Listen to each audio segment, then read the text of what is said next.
उम्मीद करते हैं कि बहुत अच्छे से होंगे और अपने पढ़ाई को एकदम बेहतरीन तरीका से कर रहे होंगे। आज हम लोग क्लास 10th के ज्योग्राफी यानी कि भूगोल भारत संसाधन एवं उपयोग को एक ही वीडियो में एक ही क्लास में खत्म करने वाले हैं। ठीक है, तो आप लोग क्लास को शुरू से लेकर अंत तक जरूर देखेंगे और इस क्लास में 2025 एग्जाम के लिए जो इंपॉर्टेंट क्वेश्चन है, टोटल इंपॉर्टेंट क्वेश्चन हम कराने वाले हैं। तो आप लोग इस क्लास को एकदम शुरू से लेकर लास्ट तक देखिए। क्लास थोड़ा लंबा हो सकता है लेकिन इस चैप्टर का total important objective and subjective आप लोगों को क्लियर कर देंगे। ठीक है, तो हम क्या पढ़ने वाले हैं बाबू, आप लोग सबसे पहले देख लीजिए। हम आज पढ़ने वाले हैं जो कि हम लोग का चैप्टर नंबर 1 है जियोग्राफी में के चैप्टर नंबर 1 जो है उसका नाम है बबुआ भारत संसाधन एवं उपयोग, यानी कि भारत के संसाधन एवं उसका उपयोग। इस चैप्टर से जितने भी इंपॉर्टेंट ऑब्जेक्टिव होंगे, इस चैप्टर से जितने भी इंपॉर्टेंट सब्जेक्टिव होंगे, एक एक प्रश्न को एकदम बेहतरीन तरीका से हम लोग करने का प्रयास करेंगे। ठीक है, तो चलिए बाबू हम लोग क्लास को स्टार्ट करते हैं। सबसे पहला नंबर सवाल का है बबुआ, ध्यान से सुनियो। कह रहा है प्राकृतिक संसाधन के संरक्षण के लिए 1968 ईस्वी में कौन सा कन्वेंशन हुआ था? प्राकृतिक संसाधन के संरक्षण के लिए है कि ना बबुआ, 1968 ईस्वी में कौन सा कन्वेंशन हुआ था? तो आप लोग याद रखेंगे बाबू, अफ्रीकी कन्वेंशन हुआ था। कौन सा कन्वेंशन हुआ था बबुआ? अफ्रीकी कन्वेंशन हुआ था, बिल्कुल। आगे बताएंगे मेरे दोस्त, देखिए आगे क्या कह रहा है। कह रहा है कि द्वितीय पृथ्वी सम्मेलन कहां हुआ था? बिल्कुल, द्वितीय पृथ्वी सम्मेलन कहां हुआ था? तो आप लोग याद रखेंगे दोस्त, द्वितीय पृथ्वी सम्मेलन न्यूयॉर्क में हुआ था, बिल्कुल। इसी प्रकार से जो कि आप लोगों का 2020 में पूछा गया ये प्रश्न है। ठीक है, इसके आगे हम लोग देखते हैं जो कि एक एक प्रश्न काफी ज्यादा इंपॉर्टेंट है। ठीक है, सौर ऊर्जा निम्नलिखित में से कौन सा संसाधन है? सौर ऊर्जा निम्नलिखित में से कौन सा संसाधन है? आप लोगों को 2019 का पूछा गया सवाल है, कौन सा संसाधन है? तो नवीकरणीय संसाधन है। कौन सा संसाधन है? नवीकरणीय संसाधन है। आप लोग याद रखेंगे, ध्यान दीजिए एकदम अच्छे तरीका से, इधर ध्यान दीजिए। आगे बताएंगे मेरे दोस्त, 4 नंबर कह रहा है सौर ऊर्जा निम्नलिखित में से कौन सा संसाधन है? देखिए इसमें ऑप्शन चेंज करके दे दिया गया है, यानी कि जो सौर ऊर्जा है इनमें से कौन सा संसाधन है? तो आप लोग मेरे दोस्त कहेंगे कि सर जी सौर ऊर्जा पुनः पूर्ति योग्य संसाधन है। सौर ऊर्जा पुनः पूर्ति योग्य संसाधन है, आप लोग याद रखेंगे। आगे देखने का प्रयास करेंगे बबुआ। कह रहा है विश्व पर्यावरण दिवस कब मनाया जाता है? 2018 में पूछा गया है। आप लोग याद रखेंगे कि विश्व पर्यावरण दिवस जो है कब मनाया जाता है? तो विश्व पर्यावरण दिवस 5 जून को मनाया जाता है। कब मनाया जाता है बाबू? 5 जून को मनाया जाता है, आप लोग याद रखेंगे। चलिए मेरे दोस्त आगे बताइएगा, प्रथम पृथ्वी सम्मेलन कहां आयोजित हुआ था? 2022 में पूछा गया है और 2022 में फिर पूछा गया है। यानी कहने का मतलब कौन सी है बबुआ? कहने का मतलब ये है कि फर्स्ट सीटिंग में भी पूछा गया है और सेकंड सीटिंग में भी पूछा गया है कि नहीं? यानी कि प्रथम पृथ्वी सम्मेलन कहां आयोजित हुआ था? तो कहां हुआ था बाबू? रियो डी जेनेरियो में हुआ था, आप लोग याद रखेंगे। ठीक है, चलिए आगे बताने का प्रयास कीजिएगा बाबू। नेक्स्ट क्वेश्चन देखिए क्या कह रहा है। कह रहा है कि निम्न में कौन अनवीकरणीय संसाधन है? निम्न में कौन अनवीकरणीय संसाधन है? तो याद रखेंगे जीवाश्म ईंधन इसका उत्तर हो जाएगा। क्या हो जाएगा? जीवाश्म ईंधन इसका उत्तर हो जाएगा, बिल्कुल। आगे बढ़ने का प्रयास करेंगे। देखिए कह रहा है कि निम्न में से कौन नवीकरणीय ऊर्जा का स्रोत है। 2023 का पूछा हुआ प्रश्न है बबुआ, ध्यान से, एकदम ध्यान से। निम्न में कौन नवीकरणीय ऊर्जा का स्रोत है, बता दीजिए, कमेंट करके बताइए। तो क्या हो जाएगा, तो सौर ऊर्जा हो जाएगा। ध्यानपूर्वक से, ध्यान से देखिए, है कि नहीं। चलिए उसके बाद में आगे बताएंगे दोस्त। कह रहा है सोपानी कृषि प्रचलित है। 2021 का पूछा हुआ प्रश्न है। सोपानी कृषि प्रचलित है, तो सोपानी कृषि कहां प्रचलित है बाबू, तो सोपानी कृषि उत्तराखंड में प्रचलित है। आप लोग याद रखेंगे, कहां पे प्रचलित है, उत्तराखंड में सोपानी कृषि प्रचलित है। चलिए आगे बता दीजिए, पंजाब में भूमि निम्नीकरण के मुख्य कारण है।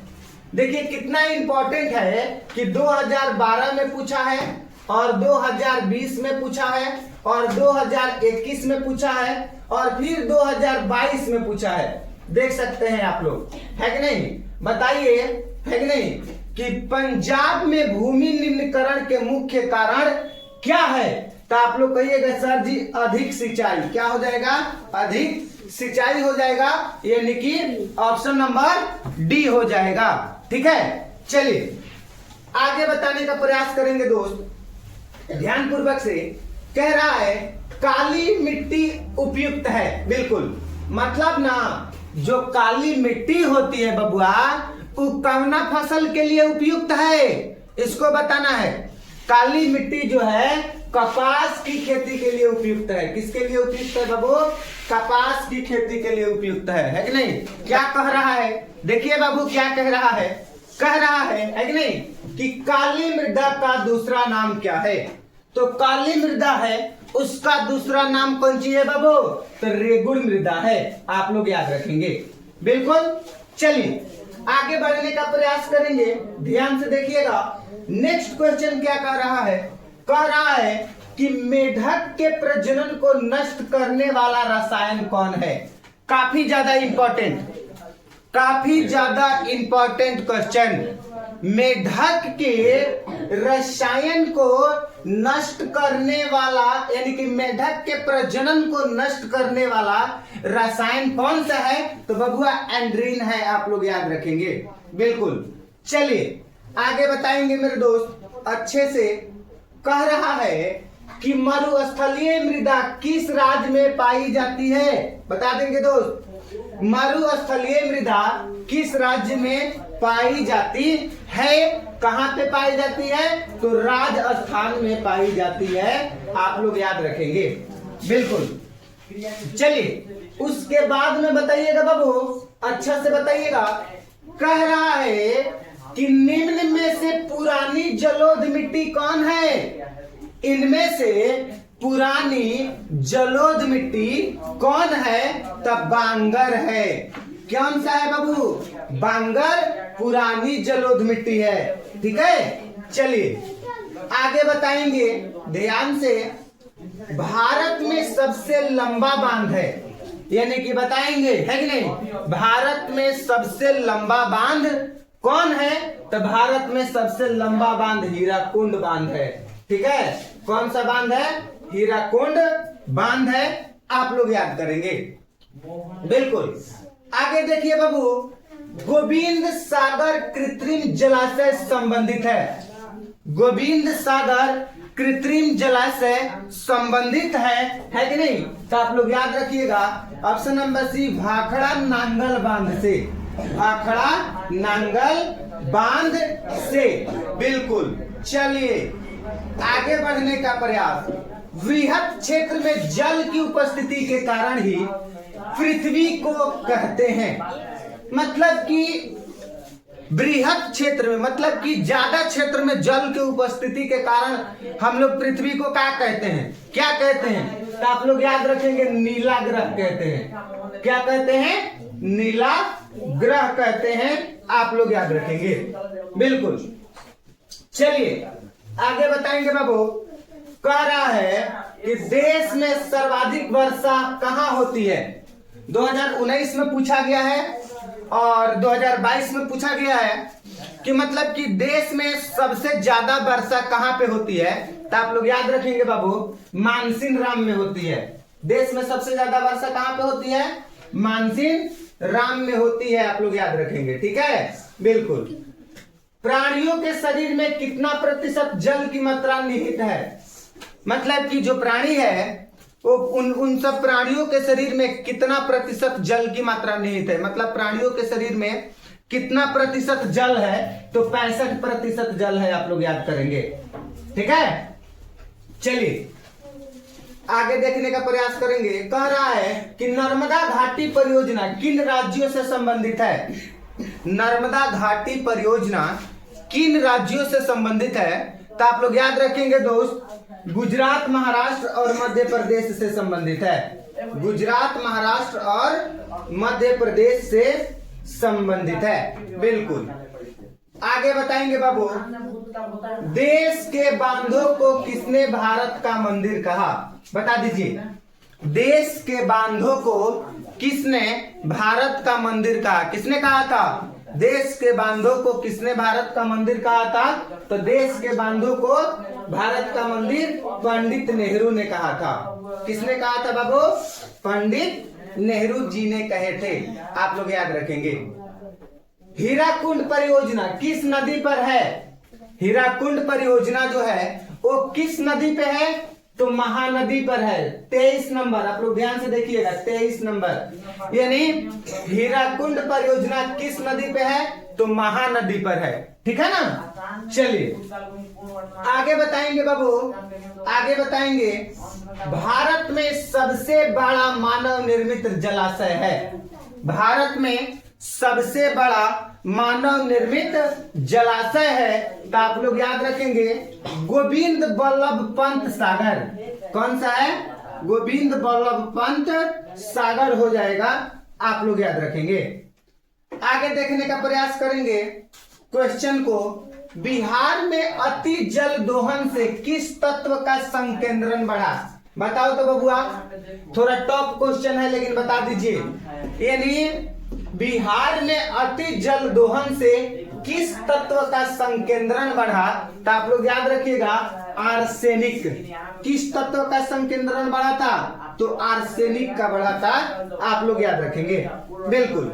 चलिए नेक्स्ट बताइएगा, भाखड़ा नांगल परियोजना किस नदी पर बनी है, भाखड़ा नांगल परियोजना किस नदी पर बनी है, अच्छा से बताइए, ध्यान से बताइए। भाखड़ा नांगल परियोजना किस नदी पर बनी है कि नहीं, तो सतलज नदी पर बनी है। किस नदी पर बनी है, सतलज नदी पर बनी है, आप लोग याद रखेंगे, बिल्कुल। आगे बताइए, भारत का सबसे लंबा बांध कौन सा है, बता दीजिए तो। भारत का सबसे लंबा बांध कौन सा है, तो इसका उत्तर क्या हो जाएगा, इसका उत्तर हो जाएगा हीराकुंड बांध। हीराकुंड बांध जो है ना बाबू, ये भारत का सबसे लंबा बांध है। हीराकुंड जो बांध है भारत का सबसे लंबा बांध है, आप लोग याद रखेंगे। ठीक है, ठीक है ना। चलिए आगे बढ़ने का प्रयास करते हैं ध्यान से। नेक्स्ट कह रहा है नर्मदा घाटी परियोजना किन राज्यों से संबंधित है, बताइए। तो नर्मदा घाटी परियोजना जो है गुजरात, महाराष्ट्र और मध्य प्रदेश राज्यों से संबंधित है कि नहीं। गुजरात, महाराष्ट्र और मध्य प्रदेश राज्यों से संबंधित है आपका नर्मदा घाटी परियोजना, बिल्कुल। आगे बताएंगे बाबू ध्यान से, प्रथम राष्ट्रीय जल नीति कब लागू हुई, प्रथम राष्ट्रीय जल नीति कब लागू हुई, तो सितंबर 1987। कब लागू हुई थी, सितंबर 1987 में लागू हुई थी, आप लोग याद रखेंगे, बिल्कुल। आगे बढ़ने का प्रयास ध्यान से देखिएगा। कह रहा है कृष्णा राज सागर बांध किस नदी पर बना है, कृष्णा राज सागर बांध किस नदी पर बना है, कृष्णा राज सागर बांध किस नदी पर बना है कि नहीं, तो कावेरी नदी पर बना है। किस नदी पर बना है बाबू, कावेरी नदी पर बना है। आप लोग इसको गलती कर दीजिएगा, जानते हैं क्या गलती कीजिएगा बबुआ, यहाँ पर कृष्णा राज सागर बांध किस नदी पर बना है पूछा है, ऑप्शन में दे दिया है कृष्णा, तो आप लोग मार देंगे कृष्णा, तो घबरा जाएगा कि नहीं घबराएगा, है कि नहीं। ध्यान से कावेरी नदी पर बना है, ठीक है। चलिए आगे बताएंगे मेरे दोस्त। देखिए कितना इंपॉर्टेंट क्वेश्चन है। कह रहा है कि निम्न राज्यों में से किसमें सर्वाधिक वन क्षेत्र है। मतलब कि निम्न राज्य, मध्य प्रदेश दिया है, उत्तर प्रदेश दिया है, कर्नाटक दिया है और केरल दिया है। इनमें से कौन ऐसा राज्य है जिनमें सर्वाधिक वन क्षेत्र है, तो मध्य प्रदेश राज्य हो जाएगा। कौन सा राज्य हो जाएगा, मध्य प्रदेश राज्य में सर्वाधिक वन क्षेत्र है, आप लोग याद रखेंगे बिल्कुल। आगे बताइए आयुर्वेद का जनक किन्हें कहा जाता है। आप लोग इसको भी गलती करने का पूरा चांस यहां पर बन रहा है। आयुर्वेद का जनक किन्हें कहा जाता है, तो आप लोग कहिएगा सर जी आयुर्वेद का जनक हम लोग पतंजलि को कहते हैं। नहीं, गलत बात है। आयुर्वेद के जनक हम लोग पतंजलि को नहीं कहते हैं। आयुर्वेद का जनक हम लोग चरक को कहते हैं। किसको कहते हैं बाबू, चरक को कहते हैं, आप लोग याद रखेंगे, ठीक है। चलिए आगे बताएंगे सुंदरवन है। बताइए सुंदरवन कितना अच्छा नाम है, सुंदरवन। सुंदरवन है, सुंदरवन कहां पे है, तो सुंदरवन पश्चिम बंगाल में है, ठीक है, आप लोग याद रखेंगे। नेक्स्ट क्वेश्चन बताएंगे दोस्त, अच्छा से बताइएगा। देखिए क्या कह रहा है, कह रहा है काफी ज्यादा आसान प्रश्न, इजी। भारत का राष्ट्रीय पक्षी कौन है, तो भारत का राष्ट्रीय पक्षी मयूर हो जाएगा। काफी ज्यादा आसान है, आप लोग कर लेंगे एकदम आसानी से। आगे देखिए बाबू, वन संरक्षण एवं प्रबंधन की दृष्टि से वनों को कितने भागों में वर्गीकृत किया गया है। वन संरक्षण एवं प्रबंधन की दृष्टि से वनों को कितने भागों में वर्गीकृत किया गया है, तो आप लोग याद रखेंगे बाबू, वनों को 3 भागों में वर्गीकृत किया गया है। वनों को कितने भागों में वर्गीकृत किया गया है, 3 भागों में वर्गीकृत किया गया है। चलिए एक एनजीओ की वानिकी रिपोर्ट के अनुसार 1948 में कितने हेक्टेयर भूमि पर वन का विस्तार था, बता दीजिए। कितने हेक्टेयर भूमि पर वन का विस्तार था, है कि नहीं, तो आप लोग याद रखिएगा 400 करोड़ हेक्टेयर पर। कितना हो जाएगा, 400 करोड़ हेक्टेयर पर हो जाएगा, आप लोग याद रखेंगे। आगे बताइएगा बाबू, हल नहीं करेंगे। सर्वाधिक संविधान का धारा 21 का संबंध है। संविधान का धारा 21 का संबंध है, तो वन्य जीव तथा प्राकृतिक संसाधनों के संरक्षण से, वन्य जीव एवं प्राकृतिक संसाधनों के संरक्षण से संविधान के धारा 21 का संबंध है, आप लोग याद रखेंगे। चलिए भारत का कन्हा राष्ट्रीय पार्क प्रसिद्ध है। हल्ला ना करिए, आराम से बैठिए लोग, पैर मत घिसिए। भारत का कन्हा राष्ट्रीय पार्क प्रसिद्ध है किसके लिए, शेर के लिए, बाघ के लिए, हिरण के लिए और हाथी के लिए।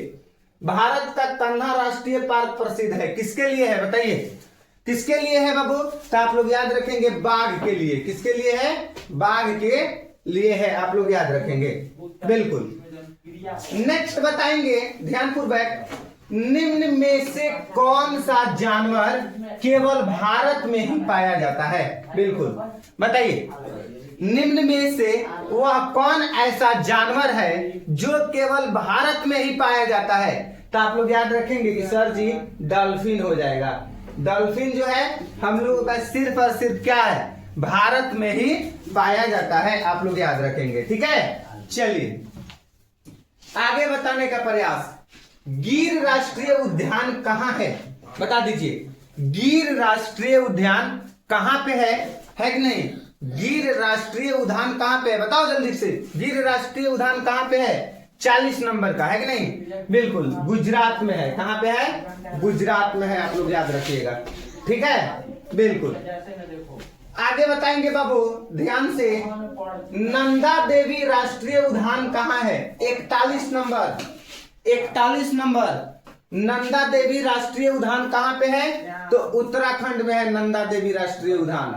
नंदा देवी राष्ट्रीय उद्यान उत्तराखंड में है। कहाँ पे है बाबू, उत्तराखंड में है, आप लोग याद रखेंगे बिल्कुल। नेक्स्ट क्वेश्चन बबुआ, बाघ परियोजना की शुरुआत कब हुई? 2023 का पूछा हुआ प्रश्न है। बाघ परियोजना की शुरुआत सन 1973 ईस्वी में हुआ था। ठीक है, चलिए 43 नंबर क्वेश्चन बताएंगे आप लोग, ध्यान पूर्वक से बताएंगे बाबू। काजीरंगा राष्ट्रीय उद्यान कहाँ स्थित है? 43 नंबर क्वेश्चन है, ध्यान से देखिएगा। काजीरंगा राष्ट्रीय उद्यान कहाँ स्थित है? तो काजीरंगा राष्ट्रीय उद्यान असम में स्थित है। आप लोग इस चीज को याद रखिएगा, ठीक है। चलिए अब देखिए बबुआ ध्यान से, भारतीय वन्य जीव बोर्ड का गठन कब हुआ? भारतीय वन्य जीव बोर्ड का गठन कब हुआ था? तो आप लोग फटाफट से बता दीजिए। 1952 ईस्वी में हुआ था। कब हुआ था? 1952 ईस्वी में हुआ था। आप लोग याद रखेंगे, बिल्कुल। चलिए आगे बताइएगा, आयुर्वेद का जनक कौन है? काफी ज्यादा आसान है। आयुर्वेद का जनक कौन है? तो चरक है, आप लोग याद रखिएगा, ठीक है, बिल्कुल। उसके बाद में आगे बढ़ने का प्रयास करेंगे, ध्यान दीजिएगा। कह रहा है टैक्सोल का उपयोग होता है, बिल्कुल बताइए तो बाबू, टैक्सोल का उपयोग किस में होता है? तो कैंसर में होता है टैक्सोल का उपयोग, आप लोग याद रखेंगे, बिल्कुल। नेक्स्ट क्वेश्चन की तरफ हम लोग बढ़ेंगे। कह रहा है 47, जिम कॉर्बेट राष्ट्रीय उद्यान कहाँ स्थित है? जिम कॉर्बेट राष्ट्रीय उद्यान कहाँ स्थित है? तो जिम कॉर्बेट राष्ट्रीय उद्यान उत्तराखंड में स्थित है। जिम कॉर्बेट राष्ट्रीय उद्यान उत्तराखंड में स्थित है। आप लोग अच्छे तरीका से याद रखेंगे, बिल्कुल। चलिए, भारत का सबसे छोटा जैव मंडल रिजर्व कौन सा है? भारत का सबसे छोटा जैव मंडल रिजर्व कौन सा है? तो आप लोग याद रखिएगा, डिब्रू सैखोवा। डिब्रू सैखोवा आप लोग याद रखेंगे, बिल्कुल। आगे बढ़ने का प्रयास करेंगे, ध्यान दीजिएगा। कह रहा है क्यूनाइन का उपयोग होता है, बताइए क्यूनाइन का उपयोग किसमें होता है? तो मलेरिया में क्यूनाइन का उपयोग होता है। क्यूनाइन का उपयोग मलेरिया में होता है। आप लोग अच्छे तरीका से याद रखेंगे, ठीक है। आगे बताइएगा बाबू 50 नंबर, निम्नलिखित खनिजों में कोडरमा किससे संबंधित है? मतलब कि निम्नलिखित खनिजों में कोडरमा जो है किससे संबंधित है? तो अभ्रक से है। ऑप्शन नंबर बी हो जाएगा इस प्रश्न का सही उत्तर, ठीक है बाबू। चलिए आगे देखने का प्रयास करेंगे, ध्यान से समझिएगा। कह रहा है लौह अयस्क है, बिल्कुल लौह अयस्क है। कैसा है संसाधन? लौह अयस्क आपका अनवीकरणीय संसाधन है। कैसा संसाधन है? अनवीकरणीय संसाधन है, आप लोग याद रखेंगे, बिल्कुल। आगे देखिए क्या कह रहा है। कह रहा है भारत का सबसे बड़ा लौह अयस्क उत्पादक राज्य कौन सा है? मतलब कि भारत का वह कौन ऐसा राज्य है जो सबसे बड़ा लौह अयस्क उत्पादन करता है? तो आप लोग याद रखिएगा उड़ीसा। कौन सा राज्य हो जाएगा? उड़ीसा हो जाएगा, आप लोग याद रखेंगे, ठीक है। चलिए नेक्स्ट क्वेश्चन बताइएगा बाबू। कह रहा है कि किस खनिज को उद्योगों का जननी कहा जाता है? मतलब कि वह कौन ऐसा खनिज है जिसको हम लोग उद्योगों की जननी कहते हैं? तो आप लोग याद रखिएगा, इसका उत्तर हो जाएगा लोहा। इसका उत्तर क्या हो जाएगा? लोहा को हम लोग उद्योगों की जननी कहते हैं, आप लोग याद रखेंगे, ठीक है। चलिए आगे बताइएगा, निम्न में से कौन लौह युक्त खनिज का उदाहरण है? निम्न में से कौन लौह युक्त खनिज का उदाहरण है? कौन सा हो जाएगा? है कि नहीं? मैग्नेटाइट हो जाएगा। 54 नंबर है, ध्यान से देखिएगा, मैग्नेटाइट हो जाएगा। कौन सा हो जाएगा? मैग्नेटाइट हो जाएगा, बिल्कुल। आगे देखिएगा दोस्त, ध्यान से। कह रहा है एल्युमिनियम बनाने के लिए किस खनिज की आवश्यकता पड़ती है? बिल्कुल काफी ज्यादा आसान है, आप लोग देख सकते हैं, और काफी ज्यादा इंपॉर्टेंट है। एल्युमिनियम बनाने के लिए किस खनिज की आवश्यकता पड़ती है? तो बॉक्साइट की आवश्यकता पड़ती है। किसकी आवश्यकता पड़ती है बाबू? बॉक्साइट की आवश्यकता पड़ती है, आप लोग याद रखेंगे बिल्कुल। नेक्स्ट क्वेश्चन, पीतल बनाया जाता है, बिल्कुल। जो पीतल है वो क्या चीज से बनाया जाता है? तांबा से बनाया जाता है कि जस्ता से बनाया जाता है कि तांबा और जस्ता दोनों से बनाया जाता है? और तांबा और जस्ता और टिन से बनाया जाता है। किससे बनाया जाता है पीतल? तो आप लोग याद रखिएगा, तांबा और जस्ता दोनों से बनाया जाता है। तांबा और जस्ता दोनों से बनाया जाता है, आप लोग याद रखेंगे बिल्कुल। नेक्स्ट क्वेश्चन बाबुआ 57 नंबर, 1 टन इस्पात बनाने में कितना मैग्नीज का उपयोग होता है? बताइए तो, 1 टन इस्पात बनाने में कितना मैग्नीज का उपयोग होता है? तो 1 टन इस्पात बनाने के लिए आप लोग को 10 केजी मैग्नीज का उपयोग करना पड़ेगा। कितना मैग्नीज का उपयोग होता है? 10 केजी मैग्नीज का उपयोग होता है, आप लोग याद रखेंगे, ठीक है। कह रहा है कि भारत में किस खनिज का अभाव है? मतलब कि भारत में अभी हम लोगों के भारत में कौन सा खनिज का अभाव है? तो आप लोग याद रखिएगा, भारत में अभी लेड खनिज का अभाव है। किस खनिज का अभाव है? भारत में अभी लेड खनिज की अभाव है, आप लोग याद रखिएगा। बॉक्साइट का सबसे बड़ा उत्पादक राज्य, बॉक्साइट के उत्पादन करने में सबसे आगे राज्य कौन सा है? तो उड़ीसा है। बॉक्साइट उत्पादन में सबसे आगे राज्य कौन सा है? उड़ीसा है बाबू, आप लोग अच्छे से याद रखिएगा। नेक्स्ट क्वेश्चन 60 नंबर कह रहा है कि निम्न में कौन कार्बनिक खनिज है? इनमें से कौन कार्बनिक खनिज है? आप लोग कमेंट करके बताइए फटाफट से।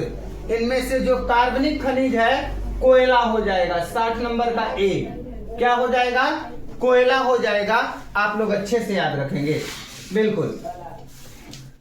उसके बाद में आगे देखिएगा, कह रहा है नहीं, मैग्नीज उत्पादन में अग्रणी राज्य कौन है? बिल्कुल, मैग्नीज के उत्पादन में अग्रणी राज्य कौन सा है? तो क्या हो जाएगा? उड़ीसा हो जाएगा। उड़ीसा हो जाएगा ऑप्शन नंबर ए। 61 नंबर का 62 नंबर सवाल बताइए बाबू ध्यान से, निम्न में से कौन लौह अयस्क का एक प्रकार है? बिल्कुल, मतलब कि निम्न में से कौन लौह अयस्क का एक प्रकार है? तो आप लोग याद रखिएगा, हेमेटाइट हो जाएगा इसका उत्तर। क्या हो जाएगा? हेमेटाइट हो जाएगा इसका उत्तर बिल्कुल। अब देखिए बाबू, कह रहा है कि प्राकृतिक गैस पाई जाती है। 63 नंबर ध्यान से बताना है, प्राकृतिक गैस पाई जाती है तो खनिज तेल के साथ। प्राकृतिक गैस पाई जाती है किसके साथ? खनिज तेल के साथ प्राकृतिक गैस पाई जाती है, आप लोग याद रखेंगे, ठीक है। कह रहा है कि निम्न में से कौन एशिया का सबसे बड़ा परमाणु शक्ति केंद्र है? निम्न में से कौन एशिया का सबसे बड़ा परमाणु शक्ति केंद्र है? तो आप लोग याद रखेंगे, तारापुर। कौन सा हो जाएगा? तारापुर हो जाएगा, ठीक है, याद रखेंगे। अब देखिए बबुआ ध्यान से, भारत का प्रथम तेल शोधक कारखाना स्थित है।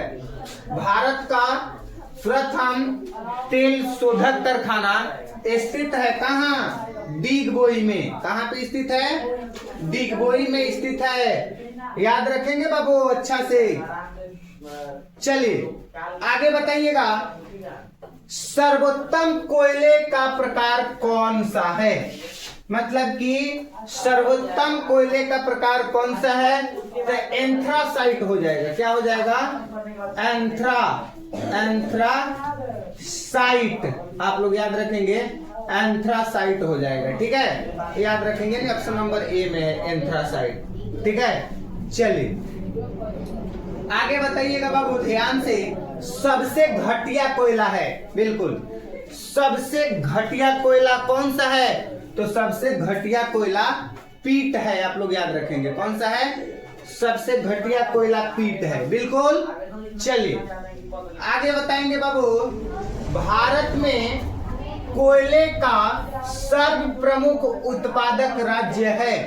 भारत में कोयले का सर्व प्रमुख उत्पादक राज्य है, मतलब कि भारत में कोयला का सबसे ज्यादा उत्पादक वाला राज्य कौन सा है? झारखंड। झारखंड के झरिया क्षेत्र में मुख्यतः क्या पाया जाता है? बताएं ना आप लोगों को। झारखंड के झरिया क्षेत्र में मुख्यतः क्या पाया जाता है? तो आप लोग कहिएगा कोयला पाया जाता है झारखंड के झरिया क्षेत्र में। ठीक है बाबू। चलिए बता दीजिए, क्वेश्चन बताएंगे दोस्त। कह रहा है कि हीराकुंड बांध है। बिल्कुल। जो भारत का सबसे लंबा बांध, जो हम लोगों का हीराकुंड बांध, जो भारत का सबसे लंबा बांध है, वो हीराकुंड बांध कहाँ पे है? तो हीराकुंड बांध आप लोगों को उड़ीसा में है। हीराकुंड बांध कहाँ पे है? उड़ीसा में है। आप लोग याद रखेंगे। बिल्कुल। 70 नंबर क्वेश्चन बताएंगे बाबू आप लोग। तारापुर ऊर्जा केंद्र है, जो कि आप लोगों को 2020 में पूछा गया है। याद रखेंगे, काफी ज्यादा इंपॉर्टेंट है। और इस क्लास में आप लोगों को जितने भी क्वेश्चन बताए हैं सब इंपॉर्टेंट ही बताए हैं। ठीक है। तारापुर ऊर्जा केंद्र है। बिल्कुल। तारापुर ऊर्जा केंद्र है। कहाँ पे है तारापुर ऊर्जा केंद्र? तो तारापुर ऊर्जा केंद्र आप लोगों का महाराष्ट्र में हो जाएगा। आप लोग याद रखिएगा। ठीक है। इस क्लास को आप लोग टोटल करेंगे। ये जो क्लास है इसको आप लोग टोटल करेंगे। ठीक है। आप लोग इस क्लास को टोटल करेंगे। एक एक प्रश्न इंपॉर्टेंट है, एक भी प्रश्न नहीं छूटना चाहिए, यानी कि एक भी प्रश्न नहीं है कि नहीं छूटना चाहिए, नहीं छूटना चाहिए। इतना आप लोग ध्यान रखिएगा। इस प्रश्न को 2025 एग्जाम के लिए स्पेशल बनाया गया है। ठीक है, एकदम स्पेशल है। ठीक है। तो मिलते हैं अगले क्लास में। तब तक सभी प्यारे बच्चों को नमस्कार, जय हिंद।